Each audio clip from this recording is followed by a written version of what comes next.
Hi everyone, it's Evangeline here at etrailer, and today we are looking at the Kuat Sherpa 2.0 2-bike rack here on our 2021 Honda CR-V. Now the Sherpa is a really good middle-of-the-road bike rack since it has a really nice design, it looks good, but it also has all the features you will need for your bike trip.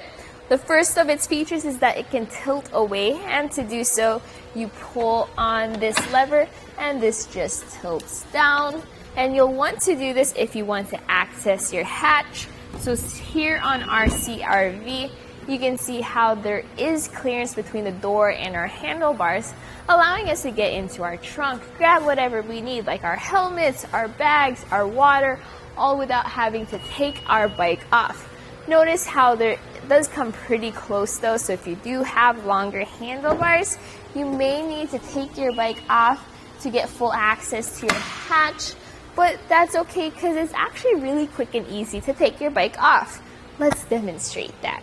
So first, we have a rear wheel strap here in the back, so when you want to release that, you just press this button and pull up on the strap and just let it drop to the side so it's out of the way. Here in the front, make sure to hold on to your bike as you do so as you release this front wheel hook. Note how I do have a carbon frame bike, which is nice because then I don't have to worry about the hook warping my frame as it secures it by the front wheel.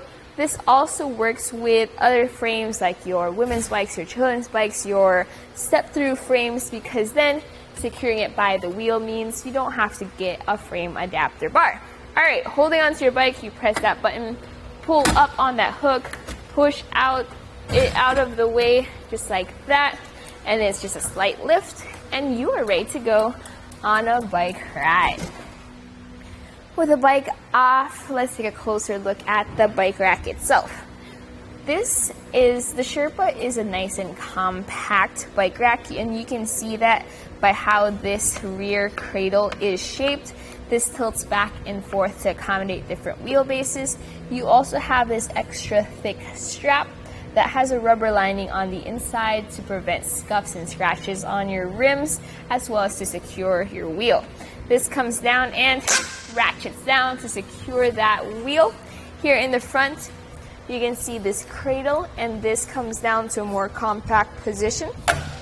And here we have that front wheel clamp, and this clamps down onto your wheel, and then you can just fold it down so it is nice and compact.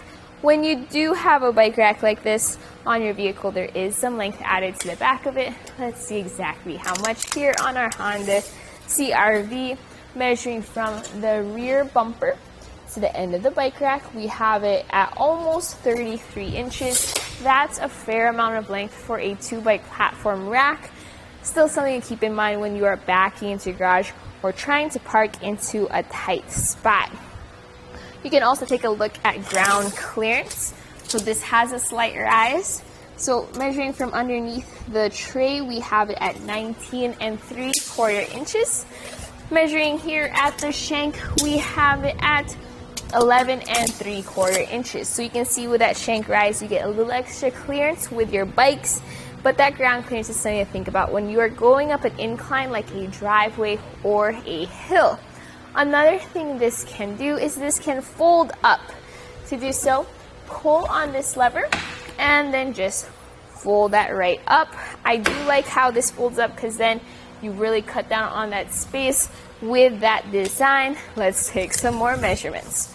Measuring from our rear bumper to right where that mast is, it is at 8.5 inches, and right to where that anti-rail knob is, it's 16 inches. So big difference compared to when it was folded down.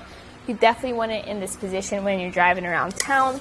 As for closest point, the bumper is from the bumper to the arm, and that's 4 inches, so you don't have to worry about any frame bike rack to vehicle contact. With it folded up, let's take a look at how it works on our CR-V. Our taillights on our car here are higher up, so you don't have to worry about those being obstructed. You also come down here, right where that backup camera is. You may experience a little bit of an obstruction of your view from your backup camera, but there is still some space, so it won't be completely covered. Now our license plate though will be covered, so that's something to think about. I really like the Kuat Transfer V2 since that has a goalpost design and that keeps this completely open. So if that's what you're really concerned about, you might want to consider the Kuat Transfer instead. While we're down here, let's take a look at how this fits into our hitch. So this Sherpa has a 2-inch solid shank, but if you get the 1.25" hitch for your CRV, you can also get it with an 1.25" shank. I personally am using this etrailer hitch alignment tool because I find that's a lot easier when I pop it into my hitch. I don't have to be looking back and forth and pushing back and forth to line it up with my hitch pin hole. This comes with a hitch pin and a clip, and it has a tool-free install.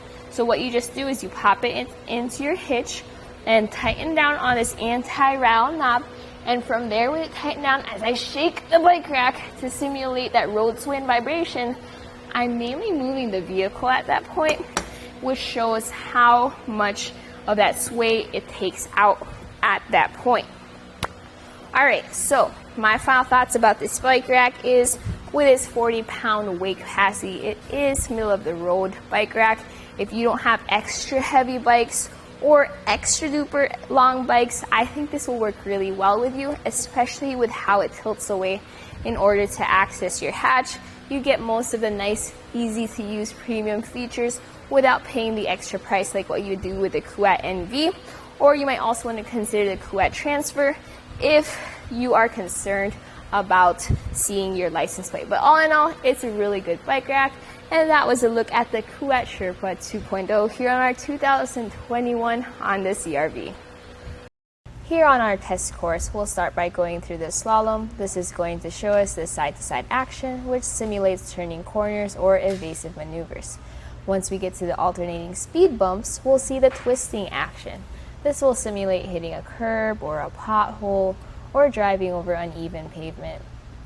Now lastly, we're going over some full speed bumps, and we can see here the up and down action, and this will just be like driving in and out of a parking lot, garage, or driveway. So we can see here how the bike rack moves with our truck.